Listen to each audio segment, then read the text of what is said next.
कहा जी इनकी मर्जी, जो फलां जगह पे इनकी मर्जी लो, मैं आपके साथ से कहना नहीं चाहता, तो हम आएंगे भाई, आपने वही चीज नहीं करके आएंगे जहां आपको मर्जी डालनी होगी डाल लेना। ओके, आपने कंपनसेट किया 10 लाख 20 लाख रुपया, आपने प्लाट वहां पर दिया, आपने किसी को नौकरी का जो वो मतलब कमिटमेंट की, तो ये कोई हमारी कम्युनिटी भाई हमारे लोगों पे एहसान नहीं किया आपने।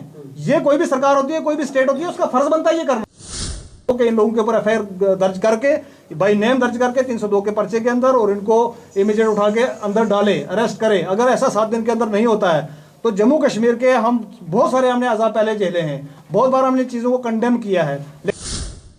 आज की प्रेस कॉन्फ्रेंस जो हमने रखी है वो आपकी विशेष से हम ये बता देना चाहते हैं कि भाई यहाँ पर डॉक्टर थापा जी ये हिंदू हैं, अमरीक सिंह जी सरदार हैं, मैं मुसलमान हूँ, और ये आसफ गिल जी क्रिश्चियन है। इसी तरीके से पीछे भी लोग बैठे हुए हैं, आप देख सकते हैं। हम एक मैसेज देना चाहते हैं यहाँ से आज आपकी विशेष से जम्मू कश्मीर एडमिनिस्ट्रेशन को कि जो ये मतलब ब्लाइंड कत्ल किए गए हैं वहाँ पर बफलियाज के अंदर, सुनकोट के अंदर, उसके बाद हमने प्रोटेस्ट किया, आपके द्वारा बहुत सारे इंटरव्यूज़ किए, बहुत सारी चीज़ें की, मीडिया के द्वारा उठाया गया। सरकार ने जब देखा कि भी इसको हम छुपा नहीं सकते, तो सरकार ने एक एफआईआर दर्ज की।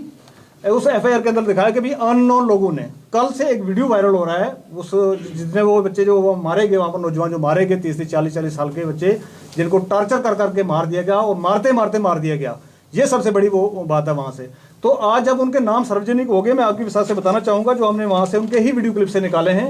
एक कोई है गुलाम मुस्तफ़ा, ये रजौरी का लड़का है कोई, दूसरा मोहम्मद रफ़ीक है, ये खेता सुरनकोट का है, तीसरा मोहम्मद इरशाद है, ये कोई पोठा रजौरी का है। और हद तो तब हो गई कि जग्गी नाम का कोई आदमी है, मुझे नहीं पता है पुलिस में है कि आर्मी में है, ये कल भी जाके उस फैमिली को थ्रेटन करता है वहाँ पर कि जो मर गए हैं उनको आप क्या रो रहे हो, बाकी वालों को भी हम मार देंगे।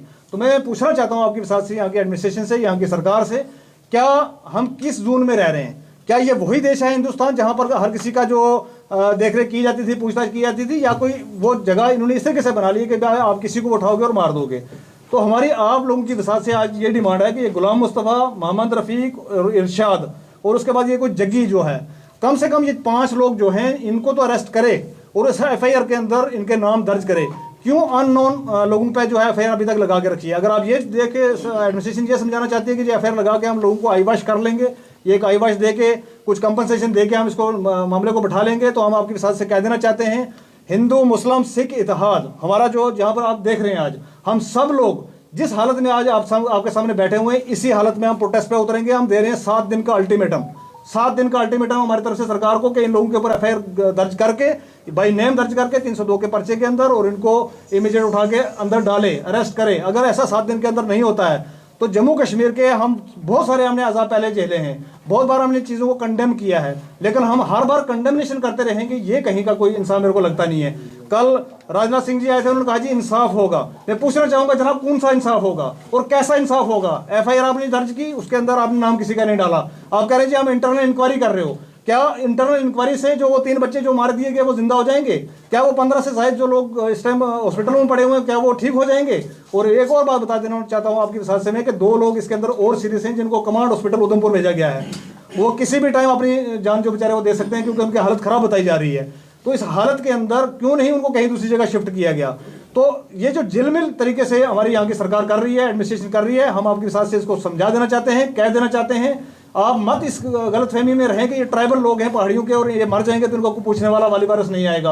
आज यहाँ पर हिंदू मुस्लिम सिख ईसाई जो लोग हैं हमारे, जो दर्द दिल रखते हैं, जिनको पता है कि किसी के बच्चे मारे हैं, कल को हमारे बच्चे मर सकते हैं, वो सारे लोग एकजुटता हो गए हैं, एक जगह इकट्ठे हो गए हैं। और हम वार्न करते हैं कि 7 दिन के अंदर इन लोगों पर एफआईआर बाई नेम नहीं होती है, इनको अरेस्ट नहीं किया जाता है, तो हम धरने पे, प्रदर्शन पर उतरेंगे। फिर कल को सरकार हम ना कहे कि यहाँ पर कोई लॉ एंड ऑर्डर की प्रॉब्लम खड़ी हो रही है, और हम इसी हालत में उतरेंगे। क्योंकि सरकार ने जब से भारतीय जनता पार्टी सेंटर के अंदर आई है और जब से हमारे स्टेट के तोड़ के टुकड़े किए हैं, तब से हमारे जम्मू कश्मीर की ये हालत कर दी है। जो हम नंगे बैठे हुए हैं, हम ये बताना चाहते हैं आप सब लोगों को कि नंगा तो हमें बहुत देर पहले से कर दिया गया है। आज कपड़े उतारने थे, वो भी आज हमने उतार लिए हैं। अब हम अपना जो राइट है, हमारा कॉन्स्टिट्यूशन का जो राइट है, उसको इस्तेमाल करेंगे, और इसी हालत में हम प्रोटेस्ट पे बैठेंगे अगर 7 दिन के अंदर इनके ऊपर कार्रवाई नहीं होती है। अब आप कुछ पूछना चाहें तो बता दीजिए। कंपनसेशन एक अलग मैटर है, कंपनसेट आपने किया, बहुत वेलकम स्टेप है आपका, भैया मानते हैं, आपका शुक्रगुजार है आपके, आपने कंपनसेशन दी।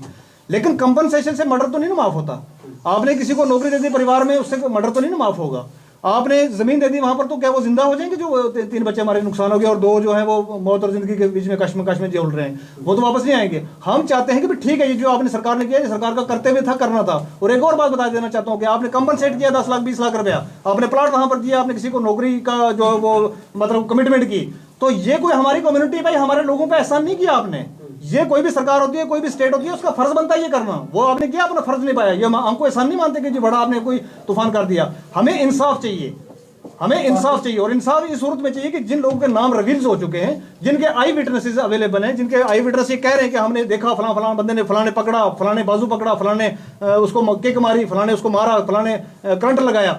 जब ये सारी चीजें ओपन हो रही हैं तो मैं पूछना चाहता हूं कि हमारे एडमिनिस्ट्रेशन, हमारी पुलिस एडमिनिस्ट्रेशन कहां है? और खासकर मैं पूछना चाहता हूं एसएसपी पुंछ से, अगर आपको कोई दबाव है किसी का, एसएसपी पुंछ साहब अगर हमें सुन रहे हैं, मैं उनसे कहना चाहूंगा, अगर आपको किसी का दबाव है, किस ऑफिसर का दबाव है, आप मेल के जरिए, व्हाट्सएप के जरिए किसी का संदेशा भेज के हमारे तक पहुंचाइए किसका दबाव है। जिसका दबाव आप बताओगे कि फलां ऑफिसर का दबाव है, हम उस ऑफिसर का ऑफिस का घेराव करेंगे जाके। बिल्कुल अपील हम कर चुके हैं, पहले वाले प्रोग्राम में कर चुके हैं, अब भी कर रहे हैं। लेकिन ये गैप बन किसकी वजह से रहा है? ये गैप जो बन रहा है एडमिनिस्ट्रेशन की वजह से बन रहा है। अगर अभी तक वो लोग अरेस्ट हो चुके होते तो ये गैप बनना ही नहीं था।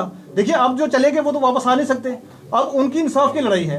आप पैसा देके उनका मुंह बंद नहीं कर सकते, आप उनको नौकरियां देके मुंह बंद नहीं कर सकते। वो आपका फर्ज था, आपने अदा किया। जो भी गवर्नमेंट कोई भी पावर में होती है उसका ये फर्ज होता है, उसने अपना फर्ज पूरा किया। लेकिन आज हमारा मांगना ये है, हमारी जो मांग है वो ये है कि भाई जितने लोगों के नाम रिवील्स हुए हैं, मैं नाम आपके मीडिया के द्वारा पढ़ के सुना चुका हूं, वो वीडियो वायरल हो चुका है। तो ऐसी अंधी बहरी एडमिनिस्ट्रेशन कौन सी है कि इस एडमिनिस्ट्रेशन ने अभी तक वो वीडियो क्यों नहीं सुना? ये एडमिनिस्ट्रेशन अभी तक उन लोगों से पूछताछ करने क्यों नहीं गई कि जो लोग बच गए हुए हैं वो तो बता सकते हैं फला फला फला लोग थे, वो तो भाई नेम लोगों को जानते हैं। 2 लड़के तो ऐसे हैं इसके अंदर जो आर्मी के साथ ही काम करते थे अंदर, तो कोई ऐसा बंदा नहीं है कि जिसको वो नहीं पहचानते हैं, वो नहीं जानते हैं। तो जानने के बाद भी अगर इस पर कार्रवाई नहीं होगी तो लोगों के और जो फोर्सेस के बीच में गैप है ये और गैप बढ़ेगा। और मैं एक बात और बता देना चाहता हूं आपको, अगर ये गैप बढ़ा, कम्युनिटीज का गैप बढ़ा और ये एजेंसीज के बीच गैप बढ़ा, तो आपको मैं याद करा देना चाहता हूं कि ये वही कौम है, ये वही नोमैड्स हैं जिनका जो है मोदी जी जो है गुणगान कर रहे थे लाल किला से, दिल्ली से, कि जी ये कम्युनिटी नहीं होती तो वहां से लिटरेसी नहीं खत्म की जाती।